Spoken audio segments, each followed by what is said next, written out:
Oh, buzz off, you're not due until later. Not now. What 2010 has shown was that I was a consistent front runner and ready to take on the next level. Money was becoming tight, so whatever decision I made, I had to commit to it. There were unavoidable consequences no matter what decision I was about to make.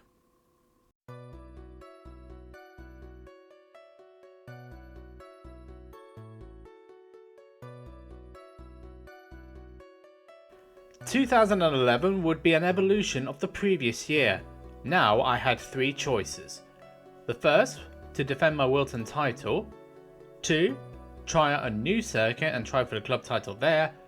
Or the third, compete in the Super 1 National Championship. The decision was obvious but costly. With encouragement from Chaos Sport, my team, I decided to return to Super 1 after an 8-year absence. This was more than likely going to be my last shot because of how expensive the season was going to be. The original calendar was going to be on tracks I hadn't driven on before, aside from Rower, which would be after 8 years away. Clay Pigeon, Larkhor, Gladygores, Rower, Shennington and Buckmore Park were the chosen tracks with the season starting in March.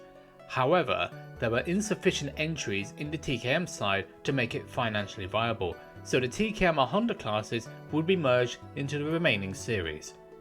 To explain this, in the Super 1 National Championship, it's split into 3 groups.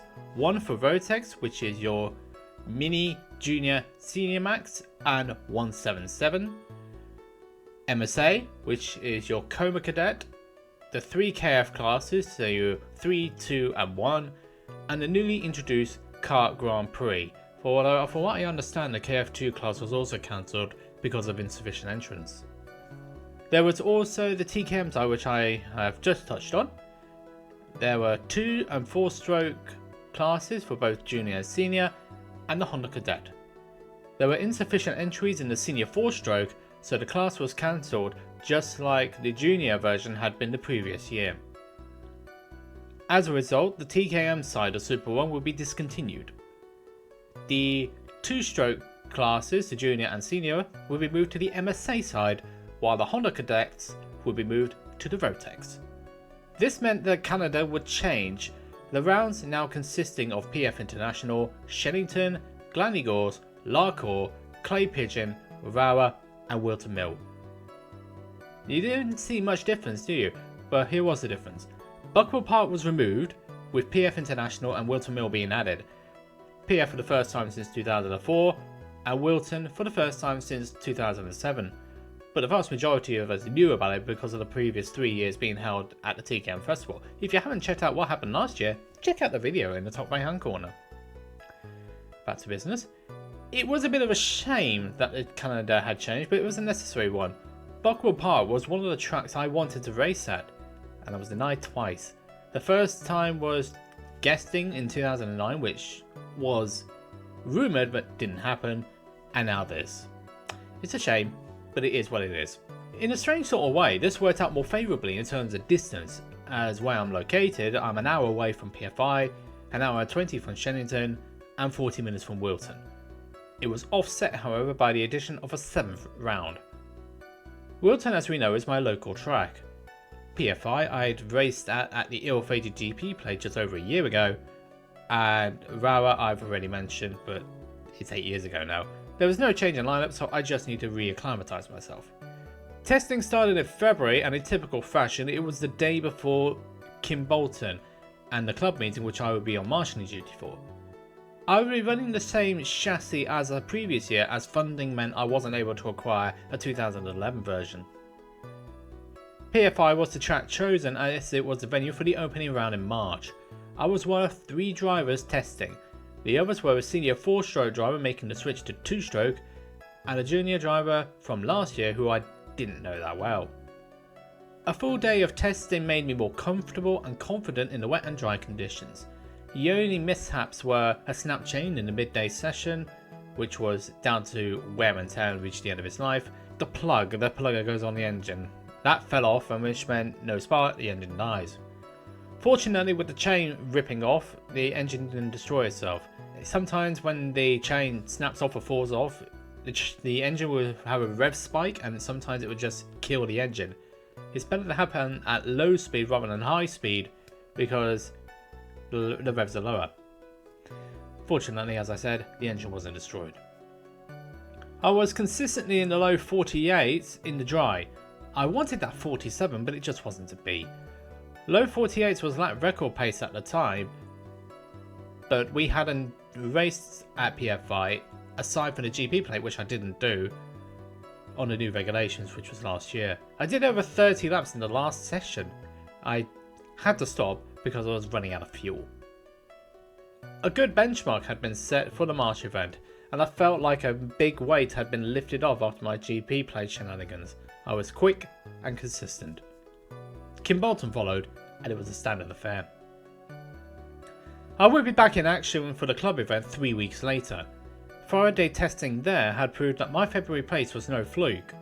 I was meant to run in a new set of wet tyres in, but the track was too dry for it to be worthwhile, so I came in the pits rather than destroy the wet tyres. It made sense. And when it was dry, that pace which I had 3 weeks earlier, it carried over. And I was very quick and dry, but I still couldn't break into the 47s, even though low 48 was consistently achieved. I was being a little bit annoying when I couldn't get that 47. I was only doing the Friday and the Sunday that weekend because that had fallen on Mama JJ's birthday. Well, the Friday was the day of her birthday, and then on Saturday I was in London to celebrate it. I only remember that it was a lunch and a theatre. I don't remember what I saw, but all I know is that it was lunch and theatre. You get the idea. When I returned to the circuit on Sunday morning, I found out that I didn't miss much, as the day had been wet and hardly any running done. Just for a little bit of know-how, 10 classes were in that meeting. 10. Normally you get 8 or 7, whichever one. Predominantly it's 7, but this time we had 10. Yeah, you can definitely see why we didn't get any running on Saturday.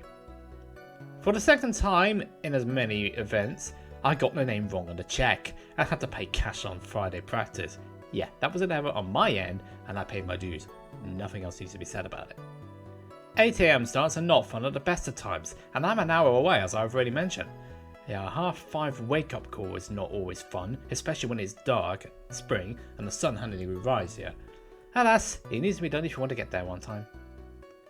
It was a full lineup at KR, and the majority was new. Only James remained from last year's lineup. David had moved on to mechanicking duties as he wasn't racing. He was mechanicking another driver in the team. And there was an Anthony, but he left mid-season last year because he didn't have the funds, and he also didn't have the funds to compete this year. Beyond that, I don't actually remember who else was driving, but there we are. Met up with Sophie during driver's briefing where we caught up on Saturday.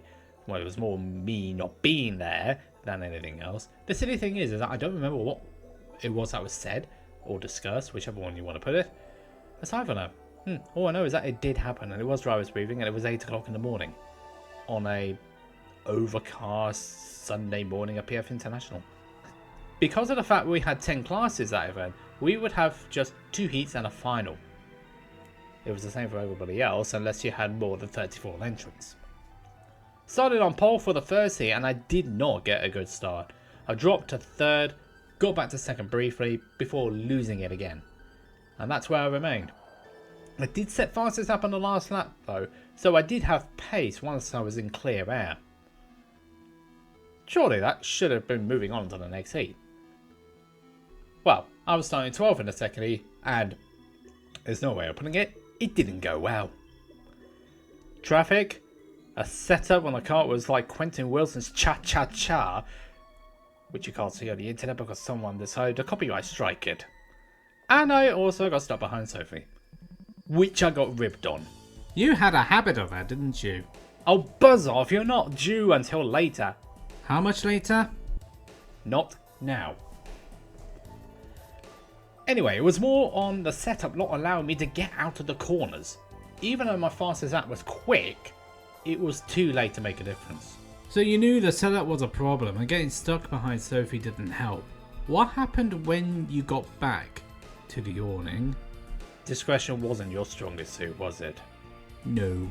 Told Lewis straight away that the setup didn't work and what the issue was, which I've already mentioned. There was a difference of opinion between myself and Ash, my team boss, about it, both of us being racers.